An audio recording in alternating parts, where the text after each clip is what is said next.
자, 안녕하십니까. 이시면의 주식 뉴스공장. 오늘은 주간 핫 이슈가 아니라 4월입니다. 4월 이제 한 10일 정도 남았는데 4월 월간 특집 이슈 첫 번째 방송.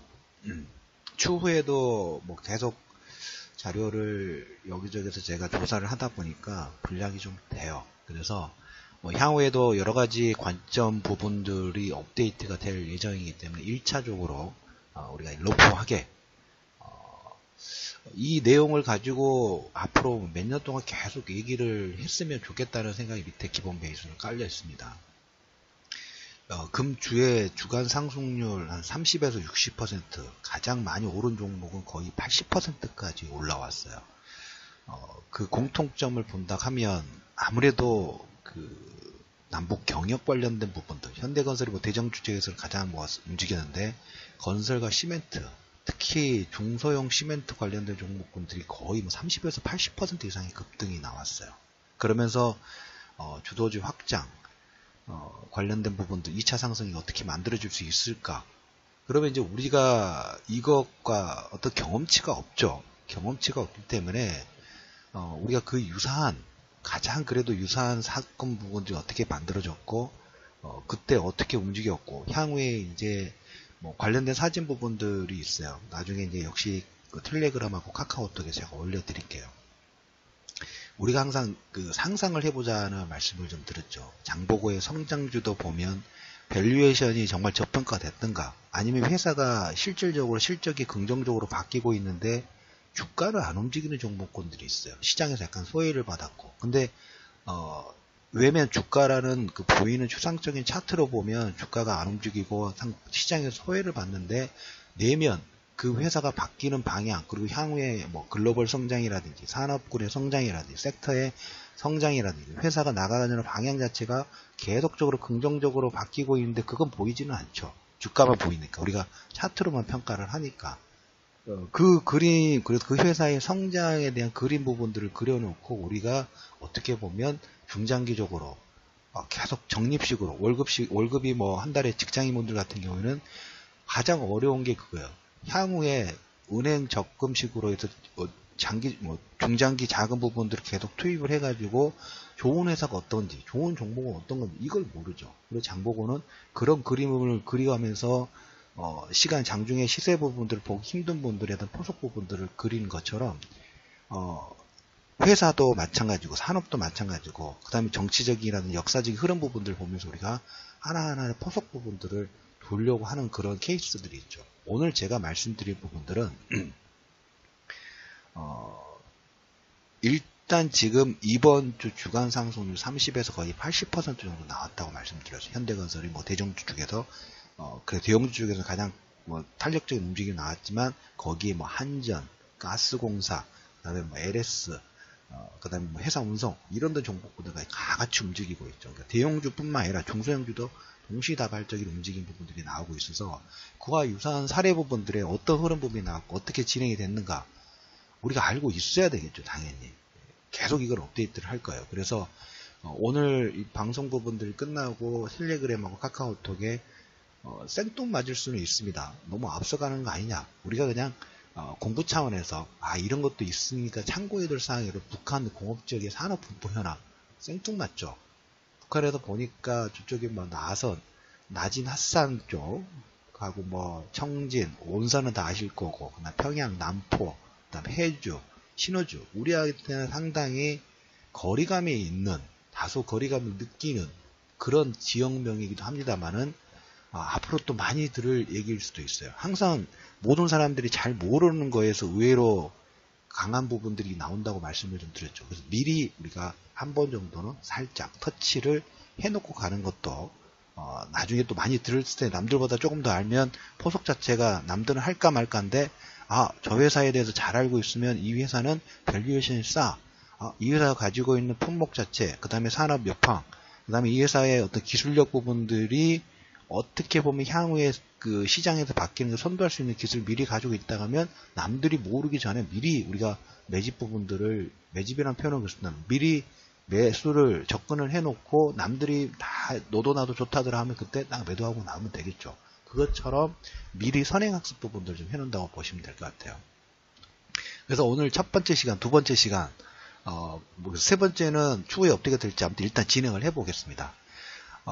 물론 한 줄 키워드로 딱 말씀을 드리면 독일 통독이 1989년, 90년 이 전후에 진행이 급격하게 진행됐어요. 그래서 여러 가지 설화 부분들이 있습니다. 오늘 설화 중에 하나를 좀 얘기 드릴 거고, 1990년도에 우리나라 종합지수로 보면 우리나라 지금 종합지수가 2500선 근접이죠. 2500이었는데 우리가 똑같이 독일이 이렇게 됐기 때문에 우리도 이렇게 똑같이 진행된다고 100% 말할 수는 없지만 이런 사례가 있었습니다라고 우리가 비전을 그린 부분들이 만약에 이렇게 진행됐을 때 한번 키워놓을 필요가 있겠죠.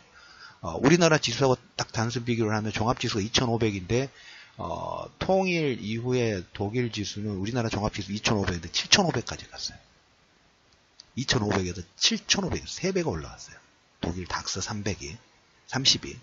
그 다음에 그 전에 외국인들이 한 194억 마르크, 그러니까 우리나라로 치면 예를 들자면 한 1조 정도 전체 말이 안 되지만 일단 우리가 비교를 할 때 1조 원 정도의 우리나라 전체 주식을 투자를 했다면 7년 후에 어떻게 되냐면 8조를 투자를 했어요.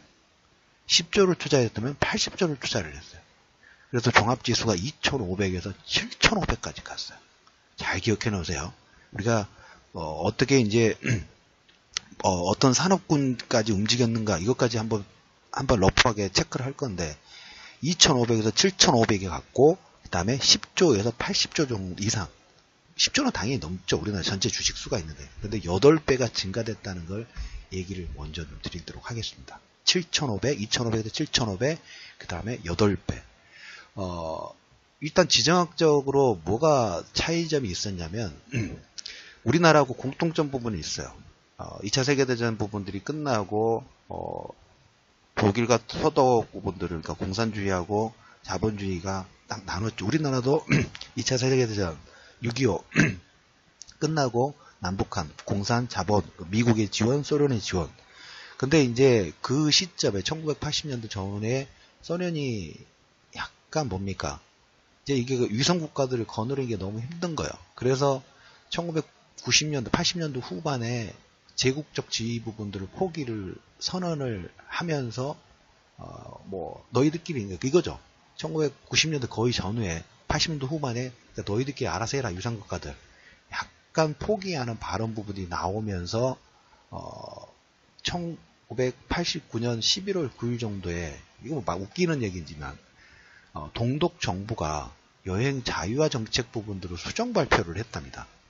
수정 발표를 했는데 특이사항이 없었어요. 별 특이사항이. 그래서 여행 자유화 정책 수정 발표하면서 여권 발급 기간을 단축하는 걸 발표를 했는데 그때 이제 외신 기자들도 와서 이제 브리핑을 하지 않습니까?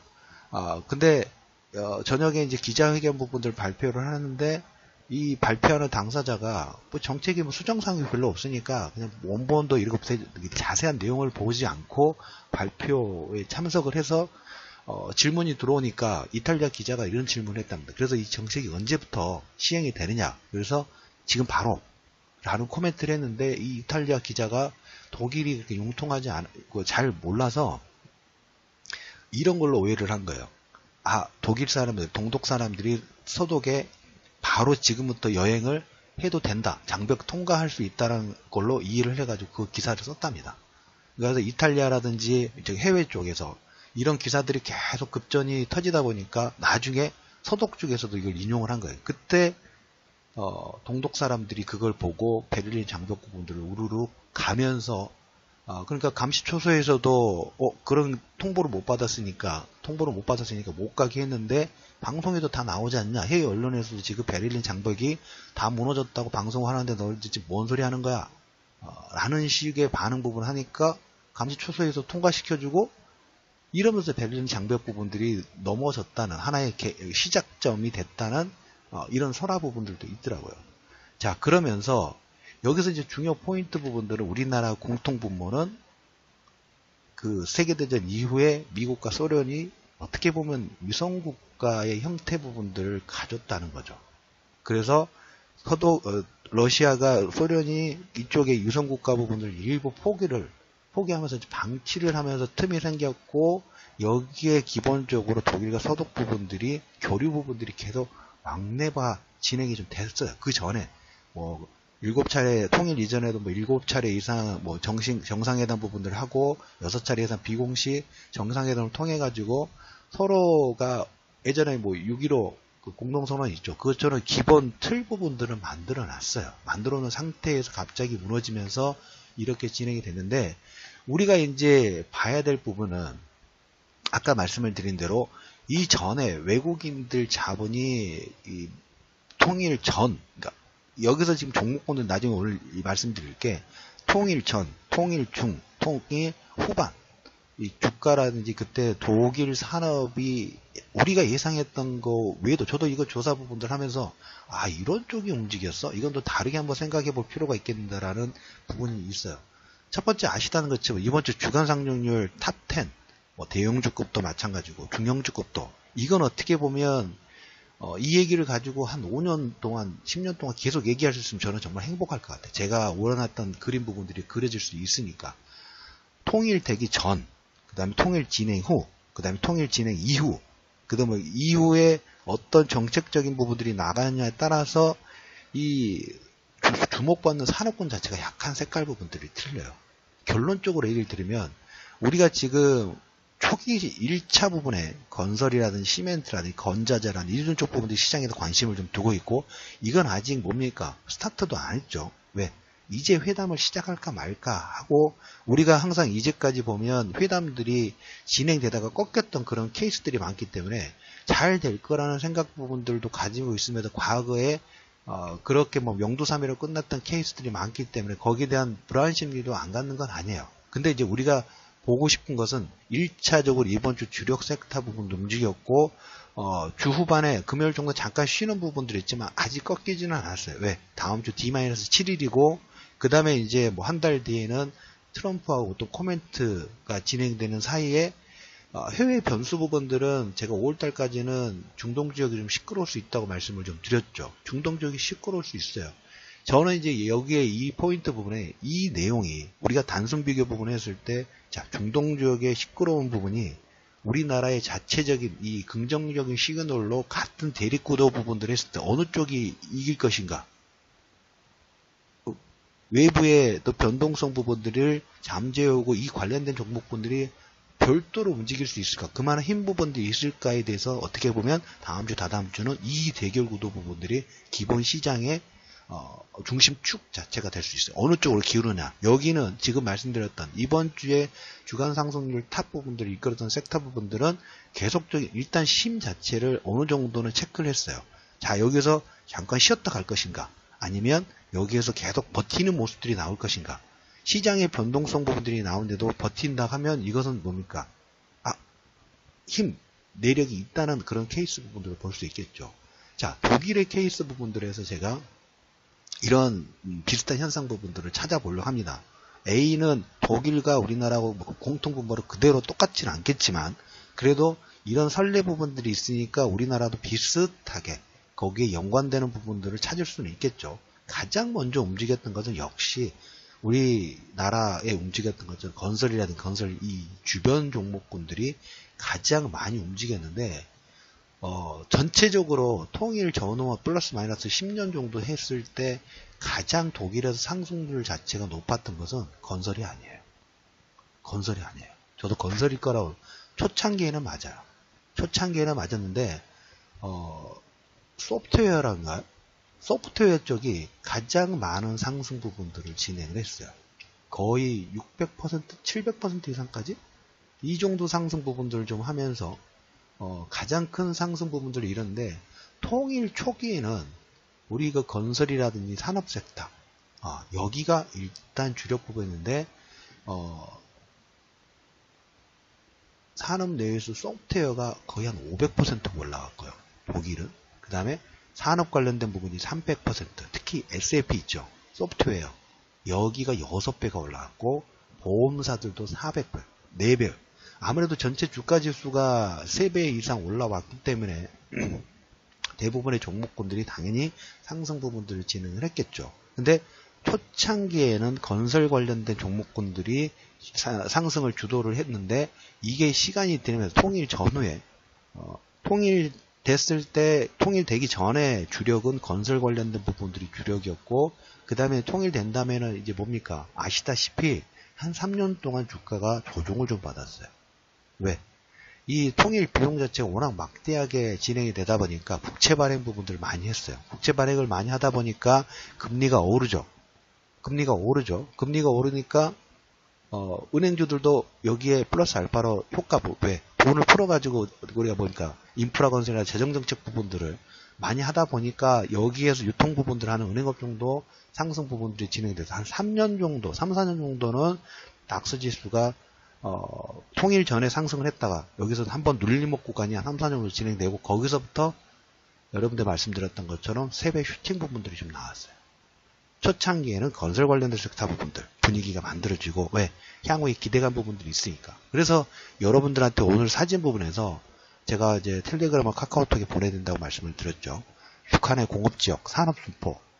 최근 자료는 아니에요. 아시다시피 북한에 대한 자료 부분들은 거의 뭐 찾아보기가 쉽지는 않습니다. 나선, 경계, 신의주, 안주, 평양, 남포, 해주, 개성.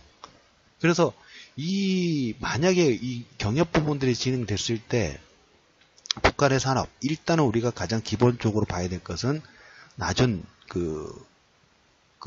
노동력, 그리고 우리의 자본이 들어가고 저기에는 광물 자원이 있다고 말씀을 좀 드렸죠. 거기에 이 부분들에 따라서 육로를 통해 가지고 저쪽에 유통, 물류, 이 디스카운트 부분들이 된다고 하면 생산하는 원가 자체가 낮아지고 가장 기본적으로 원가가 낮아지고 광물도 거기서 바로 정제해가 쓴다고 하면 광물의 단가도 해외에서 수입해가지고 가져오는 게 단가가 낮아지겠죠. 자, 인적 구성 낮아지고 그 다음에 원재료 비용 낮아지고 여기에 이 물건 부분들을 생산을 해가지고 해외로 유통하는 물류 부분들의 단가도 낮아지면 이거 뭡니까? 이게 바로 기업의 이익이 증가되는 하나의 메커니즘 부분들이 좀 되는 거죠. 그러면서 북한도 플러스 알파를 만들어 보고 우리나라도 플러스 알파 부분들을 만들 수가 있는 거죠. 그래서 초창기에는 아무래도 투자에 관련된 부분들이 증대될 수 없기 때문에 1차 상승은 건설 관련된 부분들이 진행되다가 독일의 케이스 부분들을 보면 아까 말씀드렸던 점 독일이 가지고 있는 자체적인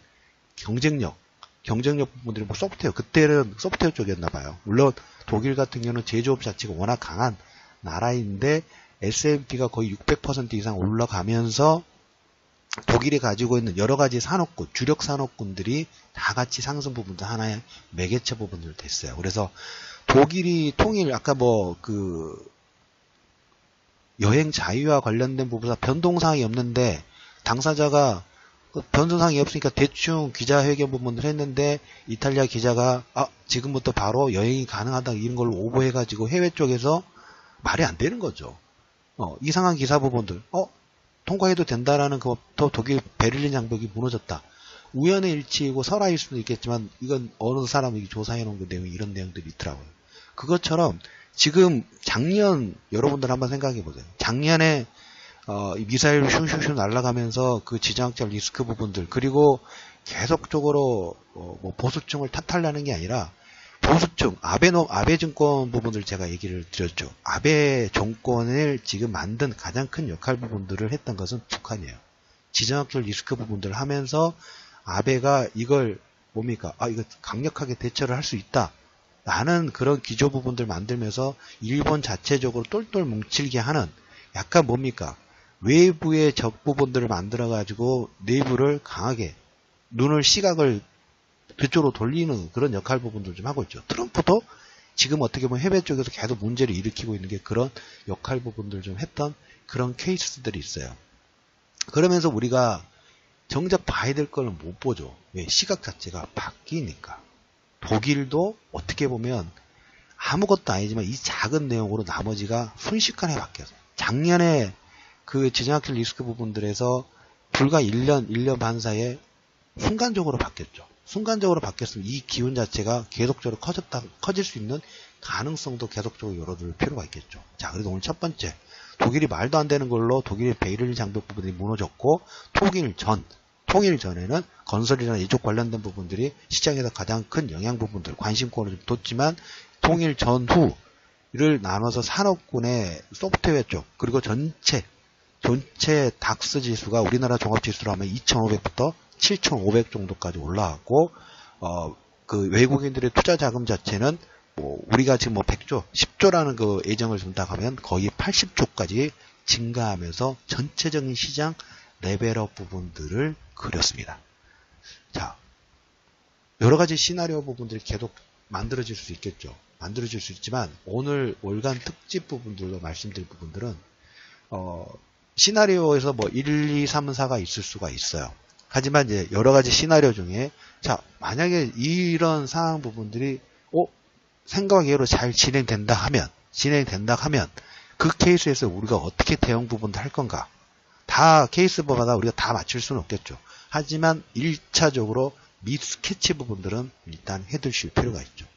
만약에 이런 상황이 유라시아 이니셔티브, 남방정책, 신동방정책 이런 부분들이 잘 진행이 되고 그 첫 단추, 정치권이기 때문에 하루아침에 바로 막 풀리거나 이러고 중간에 뭐 소음도 있을 수는 있겠죠. 하지만 우리가 보는 것은 물줄기 자체가 계속 이 방향으로 회사의 투자 부분도 할 때 주가가 등락폭가 당연히 있을 수 있어요. 하지만 회사의 성장 방향과 그 다음에 회사가 가고자 하는 방향 자체가 올바르면 그런 CEO를 만나고 그런 투자 부분이나 그런 기술 부분들이 잘 진행되는 회사라면 현재 주가의 등락폭에 그렇게 신경을 곤두세울 필요는 없어요. 회사가 제대로 가는지만 방향이 맞는지만 보면 우리가 계속 뭡니까? 호음이 나와서 주가가 하락이 나오면 땡큐죠. 그와 마찬가지로 이 그림 자체가 잘 그려지고 계속 이 방향대로 갈 수 있을 때 중간에 계속 반대 세력 부분도 있을 수 있겠죠. 하지만 이런 방향으로 여러 가지 시나리오 중에 이 방향으로 진행된다면 되는 방향으로 가고 있다면 우리는 투자의 준비 부분들을 어느 쪽으로 밑그림 부분들을 만들어 나니까.